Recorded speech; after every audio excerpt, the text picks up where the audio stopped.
Após guerra de decisões judiciais, presidente do Tribunal Regional Federal da 4ª Região em Porto Alegre determina que Lula deve permanecer preso. Carlos Eduardo Thompson Flores decidiu que não cabe a plantonista analisar a matéria e ordenou o retorno dos autos ao relator.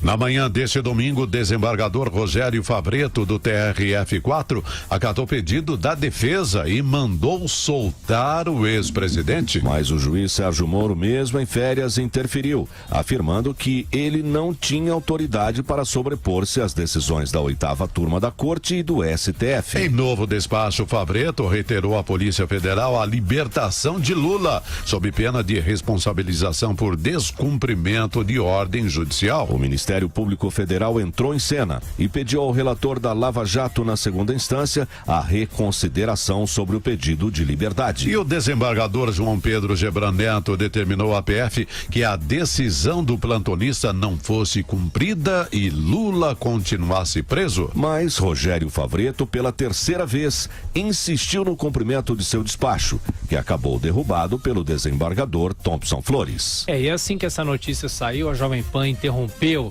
a nossa transmissão normal de domingo e começamos numa longa cobertura que durou mais de 9, 10 horas.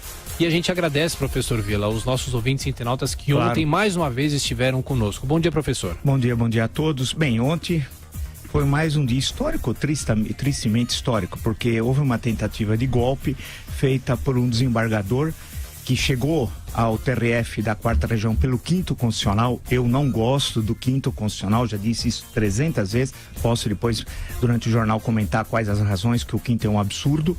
Esse senhor é petista, militou durante 19 anos no PT como filiado ao partido, amigo do José Dirceu e de Tarso Genro, dois criminosos. José Dirceu, condenado a 30 anos de prisão, está solto. Ele foi colocado no TRF pela Dilma e eles esperaram, os 3 advogados que entraram com a petição, esperaram ele ser o plantonista, porque a lista de plantonistas sai antes. Então esperaram o momento que ele assumiu o plantão para entrar com a solicitação. A decisão do juiz, o primeiro despacho, foi de 30 páginas. Ninguém dá um despacho na hora de 30 páginas. Já eles estavam combinados, os advogados e o desembargador criminoso. Ao fazer isso, eles enviaram a ordem logo cedo, em torno de 8h30, aproximadamente 9 horas, para Curitiba. Aí teve toda aquela história, como é que foi, fazendo uma breve cronologia. Ao chegar na Polícia Federal, a determinação há um protocolo para libertar o custodiado. No caso, o criminoso Lula tal. Tem de passar por exame de corpo de delito, ver se ele não tem outros crimes, etc, etc. Há todo um protocolo que tem de ser estabelecido. O que ocorreu? A decisão do desembargador era tão absurda que dizia que não era nem necessário, olha o absurdo, o exame de corpo de delito, só no sentido de soltar o Lula. E dizia, num outro despacho, o absurdo de que qualquer funcionário da Polícia Federal, não precisava ser um delegado, podia libertá-lo a qualquer momento. O que aconteceu? Criou-se um impasse naquele momento. O Sérgio Moro foi comunicado e, estando em férias, não importa, juiz. E hoje tem uma belíssima entrevista na Folha de São Paulo do ex-ministro do STF, Carlos Veloso, belíssima. Verdade. E ele trata disso com muita propriedade. O que aconteceu? O juiz é juiz 24 horas. Sérgio Moro disse, não, era absolutamente ilegal a decisão do desembargador, porque não havia fato novo no processo. O desembargador voltou para o desembargador e falou, não, tem de soltar imediatamente. Aí criou-se um impasse. Entrou o juiz natural do caso, o relator, Gebran Neto, que falou, não há nenhum fato novo, portanto, não é questão de libertar. Como que você vai dar um habeas corpus de alguém que já foi condenado em segunda instância sobre nenhum fato novo, pelo mesmo tribunal? Como diz muito bem o ministro Carlos Veloso hoje na Folha de São Paulo. Em suma, criou-se um impasse complexo. Terceiro despacho do mesmo desembargador, ele é petista e está desembargador, é um criminoso. A gente tem de dizer quem é criminoso e não ter medo. Nós estamos nessa draga porque o Brasil teve medo do PT, quando não teve, o PT caiu, né? Ele fez um novo despacho e deu hora para libertar o criminoso, Luiz Inácio Lula da Silva. Aí criou-se um impasse, a ministra Carmen Lúcia toma nota anódina, era melhor ter ficado caladinha, porque não diz nada a nota. Aí sim, o presidente do TRF4, ministro desembargador Thompson Flores, entrou em campo e decidiu corretamente que os autos do processo tinham de ficar com o juiz natural, quem é o desembargador Gebran Neto, e o Lula continuar na prisão. Em suma, a tentativa de golpe fracassou. E poderia ter ocorrido o quê? Para concluir, alguns fatos. Por exemplo, eles estavam articulados ou de levá-lo a São Bernardo do Campo e fazer aquele ato, aquela coisa ridícula que fizeram nos dias 5, 6, 7 de abril, e nós acompanhamos aqui na PAN, e vocês nos ouviram e nos assistiram, né? Aí com a participação de lideranças internacionais que já deviam estar pré-avisadas, como Mújica, ex-presidente do Uruguai, entre outros, né? Ou levá-lo para um país vizinho, por exemplo, o Uruguai, e ele pedindo asilo e tal. Poderia ter um helicóptero pronto, um pequeno avião, no aeroporto Afonso Pena, em Curitiba, não se sabe. Era uma ou levá-lo a uma representação diplomática, não a um país estrangeiro. Poderia ter ocorrido tudo isso. Em suma, era para criar guerra civil, porque o intuito do PT é sangue. O PT é um partido criminoso. Se tivesse lei no Brasil, e há lei sobre partido político, ele já estaria extinto. Agora, não é possível nós passarmos a nossa vida, né? Isso é um feriado, é Copa do Mundo, é Carnaval, é Natal, é Páscoa, é Semana Santa. A qualquer momento vai ter um plantonista.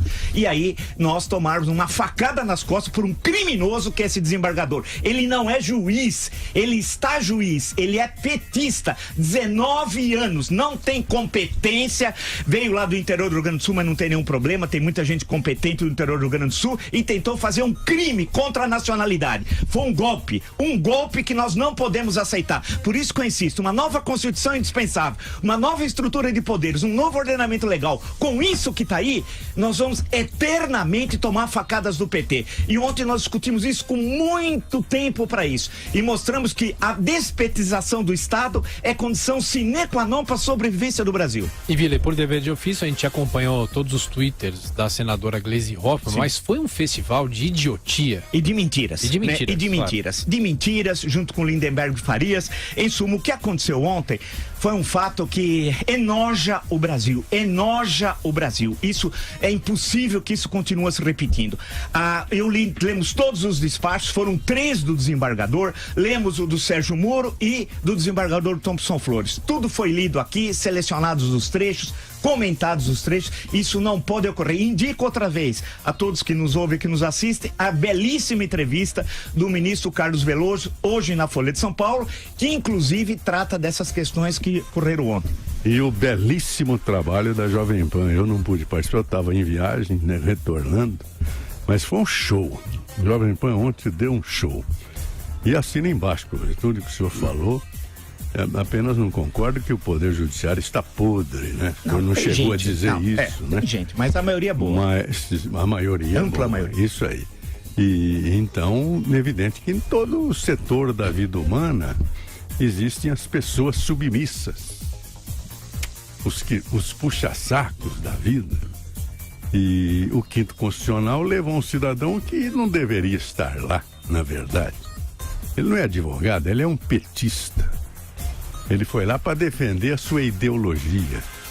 Quer dizer, foi se servir do Poder Judiciário. É isso que não pode ocorrer. Na verdade, o Quinto Constitucional, que o senhor acaba de criticar, é uma forma de refrigerar a dureza do juiz. Que o juiz é um homem, menino que se formou na faculdade com 23, 24 anos, advoga 2 anos, aos 27, 28, presta um concurso e vai ser juiz. Ele ainda é solteiro e vai julgar casos de família. E depois ele sobe, sempre voltado para os autos, para as cortes superiores. A ida de um advogado de nomeada é um homem que viveu a luta judiciária e o interesse dos indivíduos nas portas do Tribunal de Justiça.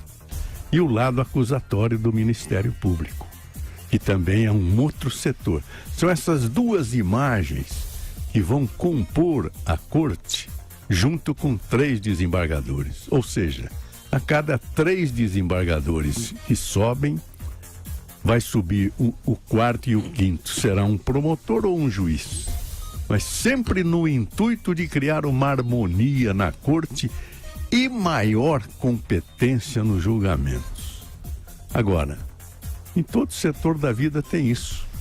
Vai lá um cara que se serve do poder para fazer uma desgraça dessa que realmente enodoa o Poder Judiciário brasileiro, sem dúvida.